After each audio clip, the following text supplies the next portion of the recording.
Hi, it's me again with Corel tips and tricks. If somebody's having trouble with the Smart Fill tool, they've got their Smart Fill set on none outline, but they've got it specified in black.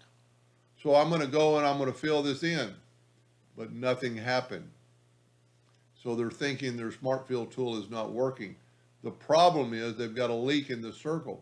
One way you can test this is draw a rectangle. That's why I normally draw a rectangle. Now let's fill this in and watch what happens. It fills up the entire box. Even if this box, in this case, even if it's not around the circle, if we take the Smart Fill tool, it'll fill in that closed area because there's a leak. So whenever your Smart Fill tool is not working, it probably is working, is something's wrong. So let's turn this line, and you can't see it. I can see a dot right there, but if we take this and take it and go to a hairline, there's that dot, and we look real close, there is a minute opening in this drawing. Really minute. I mean, paper thin. But when you have it, so you always want to look for leaks in a hairline, because if you take it to like 8 points, well, there you can see the leak, but not from a distance. But let's look at this. Let's change this to 16 points. Well, even more. Let's go 36 points. Well, the line is still there. You just can't see it from a distance. That's because these two nodes are not connected and they're not going to fill in.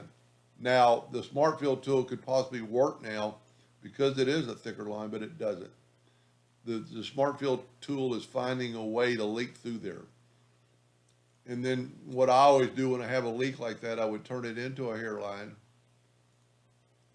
And then I would do like cross members. And then I would fill this in. It's not going to leak, not going to leak, not going to leak. It's going to leak. So it's in this quadrant. So you could back up and even draw more lines to specify where the leak is. Doesn't leak, doesn't leak, it leaks. So now you know that it's right in here. So you could just take that line and zoom in and kind of look. Sometimes if you take the shape tool and click on it, it'll show you those two nodes. You know, even though you can't see them, it's a minute little leak. Anyway, I hope that answered his question, and thank you for watching.